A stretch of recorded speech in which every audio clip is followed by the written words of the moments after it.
नमस्कार दोस्तों, मैं डॉक्टर आशीष रंजन आशीष होमिया क्लिनिक में आपका स्वागत है। दोस्तों, आज का हमारा टॉपिक है यूरिक एसिड के ऊपर। तो आज हम जानेंगे यूरिक एसिड होता क्या है, इसके क्या साइन एंड सिम्टम हैं, इसके क्या कारण हैं और इसमें कौन सी जांच हमें करवानी चाहिए और इसमें क्या खानी चाहिए, क्या नहीं खानी चाहिए और लास्ट में जानेंगे कि इसकी कौन सी होम्योपैथिक मेडिसिन है जो इसमें बहुत ही ज़्यादा कारगर है।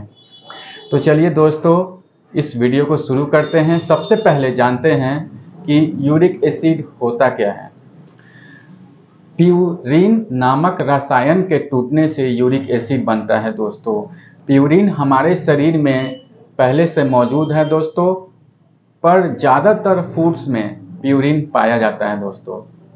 वैसे तो यूरिक एसिड किडनी द्वारा छान करके बाहर पेशाब द्वारा निकाल दिया जाता है, पर कभी कभी एक्सेसिव मात्रा में यूरिक एसिड बॉडी में होने के कारण से किडनी उसको पूरी तरह से छान नहीं पाता, कुछ अंश अंदर ही शरीर में रह जाता है, जिसके कारण आजकल हमें खासकर किडनी में स्टोन का रूप वो ले लेता है और ब्लड में वो जाकर जॉइंट सब में इकट्ठा होने लगता है, जिसके कारण जॉइंट में सूजन, दर्द, लालीपन, जॉइंट में विकृति पैदा होने लगती है दोस्तों।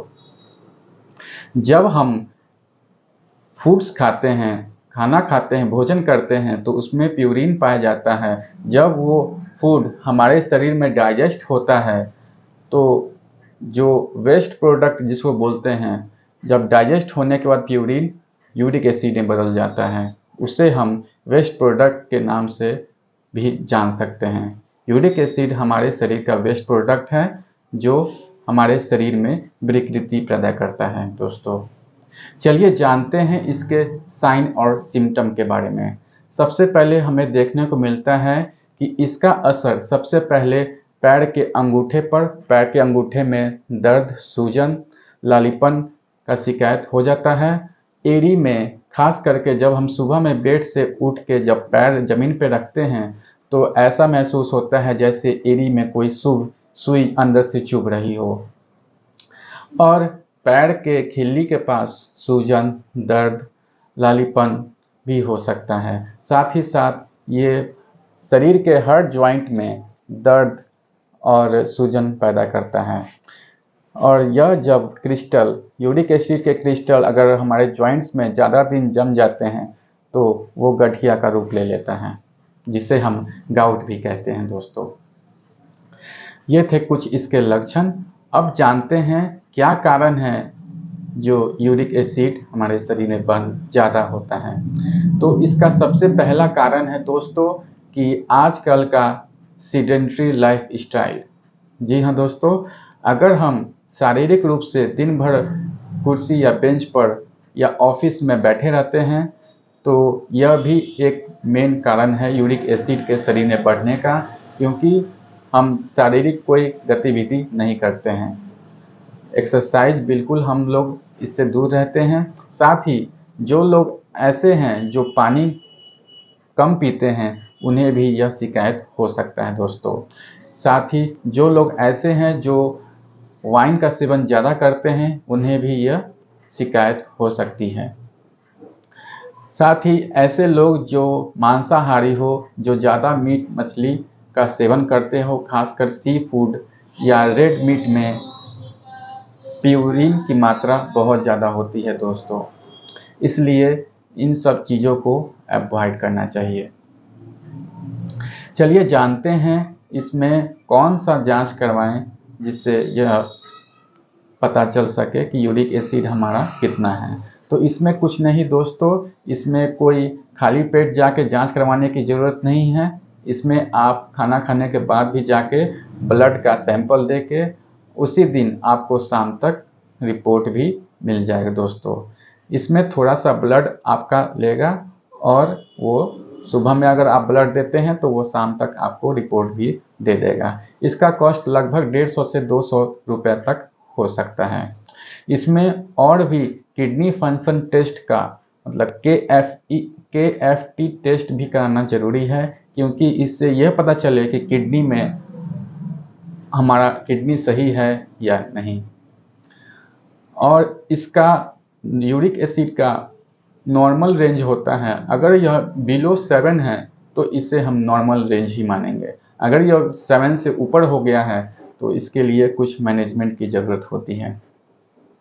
चलिए अब जानते हैं इसके मैनेजमेंट के बारे में कि इसमें क्या खाएं और क्या न खाएं।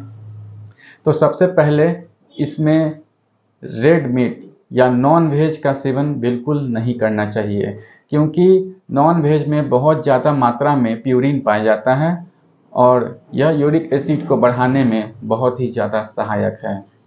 इसमें सी फूड्स में भी ज़्यादातर प्यूरिन पाया जाता है, इसलिए इसे यूज नहीं करना चाहिए। दाल भी हमें कम यूज करना चाहिए, सप्ताह में 1-2 बार, वो भी थोड़ा सा दाल हम ले सकते हैं। इसमें हमें जंक फूड मतलब फास्ट फूड का सेवन बिल्कुल नहीं करना चाहिए। अगर हम एक्सरसाइज नहीं करते हैं तो इसे करना जरूरी है।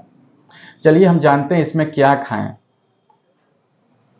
इसमें सबसे पहले मैनेजमेंट की ज़रूरत है कि अगर हम पानी कम पीते हैं तो ज़्यादा से ज़्यादा पानी पिएं, क्योंकि यूरिक एसिड का कण पेशाब द्वारा ही बाहर आएगा और अगर पानी हम कम पिएंगे तो कम पेशाब होगा, तो यूरिक एसिड का कण कहीं ना कहीं शरीर में जाके जॉइंट्स में ही जाके बैठेगा।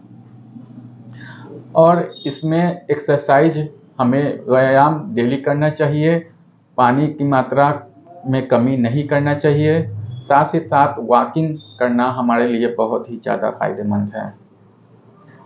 प्रोटीन डाइट इसमें यूज नहीं करना चाहिए और इसमें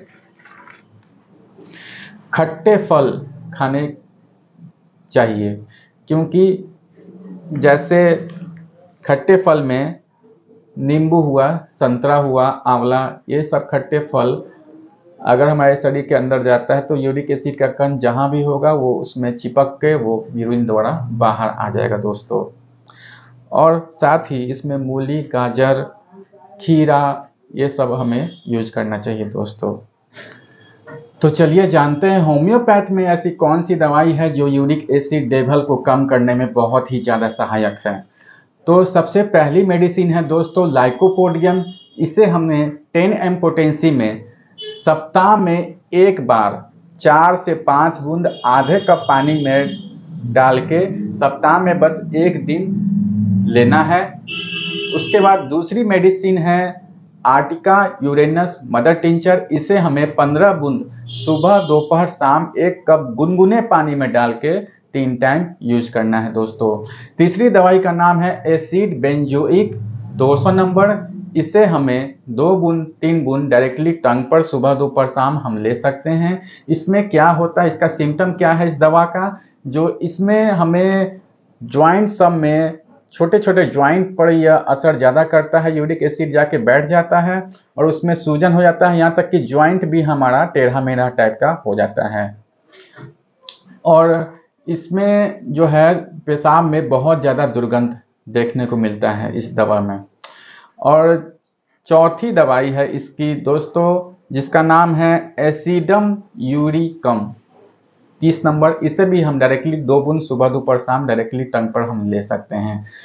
और पांचवी दवाई है दोस्तों एलन कंपनी की यूरिक एसिड ड्रॉप, जिसे हम 20 बूंद सुबह, दोपहर, शाम 1 कप पानी में डाल के ले सकते हैं।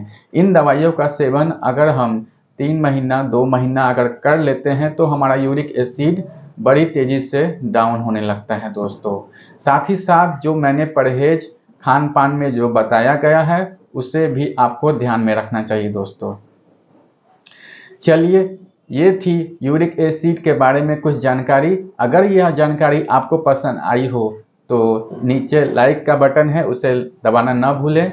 उसके बगल में सब्सक्राइब का बटन है, अगर आपने मेरी चैनल को अभी तक सब्सक्राइब नहीं किया है तो सब्सक्राइब जरूर कर दे दोस्तों। और अपने फ्रेंड्स फैमिली में यह वीडियो को शेयर करना ना भूलें। साथ ही साथ मुझे मैसेज करना ना भूलें। आपको किसी भी तरह का कोई भी टॉपिक पे कुछ भी पूछना हो तो आप मुझे कमेंट कर सकते हैं दोस्तों। तो ये थी कुछ होम्योपैथ की जानकारी यूरिक एसिड के बारे में। तो मिलते हैं अपने नए वीडियो के साथ, तब तक के लिए जय हिंद, जय भारत, धन्यवाद।